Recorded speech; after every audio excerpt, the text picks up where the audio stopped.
Welcome student. आज हम पढ़ेंगे धार्मिक स्वतंत्रता का अधिकार। धार्मिक स्वतंत्रता का अधिकार अनुच्छेद 25 से 28 तक वर्णित है। भारतीय संविधान के मूल अधिकारों में धर्म स्वतंत्रता के अधिकार का अपना विशेष महत्व है। हमारे संविधान में पंथ निरपेक्ष राज्य शब्द को अभिव्यक्ति रूप से उल्लेखित नहीं किया गया है। मतलब जो हमारा मूल संविधान था उसमें पंथ निरपेक्ष राज्य का उल्लेख नहीं किया गया था। फिर 42वें संविधान संशोधन द्वारा पंथ निरपेक्ष शब्द को जोड़ा गया।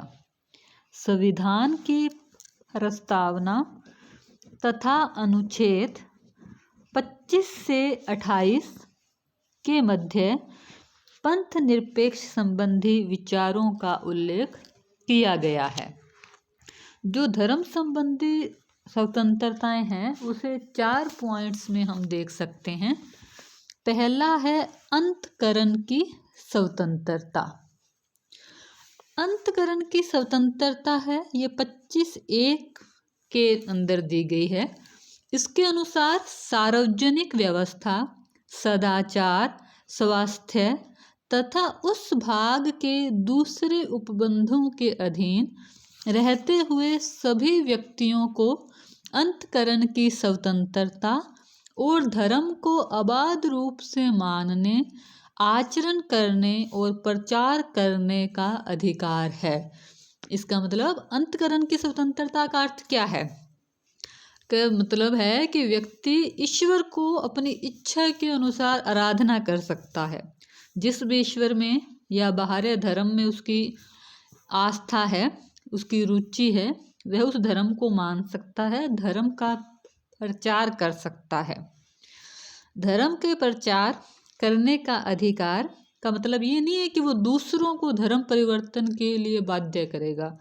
आप अपने धर्म के संबंध में जो आपके विचार हैं, अच्छी आस्थाएं हैं, उसका संप्रेषण दूसरों तक पहुंचा सकते हो, उसका प्रचार प्रसार कर सकते हो, उसकी कोई किताबें जैसे प्रकाशन कर सकते हो।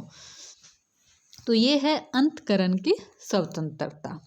एक इम्पोर्टेंट क्वेश्चन जो कॉम्पिटिटिव एग्जाम RS प्री में पूछा गया था वो है अनुच्छेद 25(2) के अंदर हिंदू शब्द का प्रयोग किया गया है। तो हिंदू के अंदर क्या क्या है? हिंदू में सिख, जैन और बुद्ध शामिल होंगे। सिख, जैन और बौद्ध धर्म शामिल है। 25(2) के अंदर क्या कहा गया है कि सामाजिक कल्याण और सुधार के लिए अथवा हिंदुओं की सार्वजनिक कार्य संस्थाओं के सभी वर्गों विभागों के लिए, ये मतलब अपने प्रचार प्रसार करेंगे तो जो भी समाज कल्याण सुधार है सभी के लिए। तो जो हिंदू शब्द की व्याख्या कहाँ की गई है? 25(2) के अंदर। और हिंदू का अर्थ क्या है? हिंदू, सिख, जैन और बौद्ध उसमें समाहित हैं। फिर है धार्मिक कार्यों के प्रबंधन की स्वतंत्रता। अनुच्छेद 26 कहता है कि राज्य सार्वजनिक व्यवस्था, सदाचार, स्वास्थ्य के अधीन रहते हुए प्रत्येक धार्मिक संप्रदाय या उसके किसी वर्ग को निम्न अधिकार देगा। धार्मिक कार्यों में क्या क्या राज्य हमें देगा? धार्मिक व पूर्व प्रायोजन के लिए संस्थाओं की स्थापना और पोषण करना, अपने धार्मिक कार्यों संबंधी विषयों का प्रबंधन करना, ऐसी संपत्ति के विधि के अनुसार प्रशासन करना। मतलब राज्य है वो धर्म को जो धर्म से संबंधित संस्थाओं की स्थापना करने के लिए जो भी प्रोसेस होगी, जो भी कार्यक्रम होंगे, उसमें हेल्प प्रदान करेगा। ये अनुच्छेद 26 कहता है। धार्मिक व्यय पर कर से मुक्ति। अनुच्छेद 27। अनुच्छेद 27 कहता है कि कोई व्यक्ति धार्मिक जो संस्थाएं हैं या धर्म के नाम पर जो दान देगा, वो उसकी दान की राशि है वो कर से मुक्त होगी।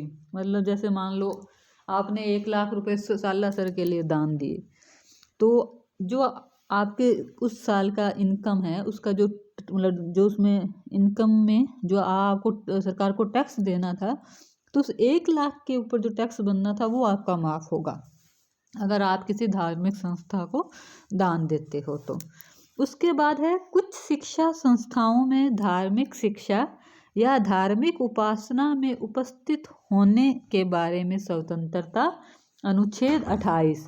अनुच्छेद 28 क्या कहता है कि अनुच्छेद 28 उन शिक्षण संस्थानों में कोई धार्मिक शिक्षा नहीं दी जाएगी जो पूर्णतया सरकार के खर्च पर संचालित होते हैं। मतलब जो गवर्नमेंट संस्थाएं हैं, स्कूल कॉलेजेस हैं, उनमें धार्मिक शिक्षा नहीं दी जाएगी।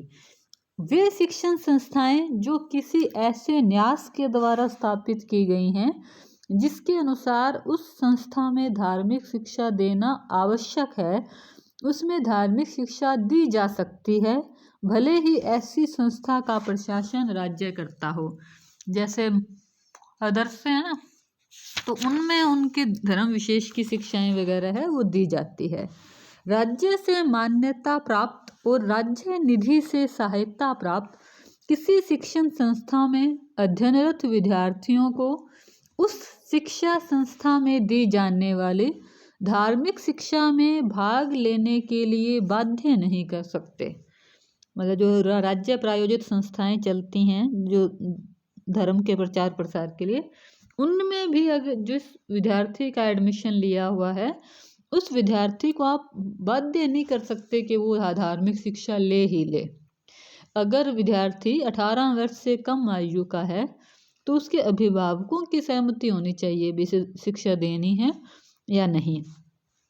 तो ये हमने आज हमारे संविधान के द्वारा प्रदत्त धार्मिक स्वतंत्रता के जो अधिकार हैं उनका अध्ययन किया। धन्यवाद स्टूडेंट्स।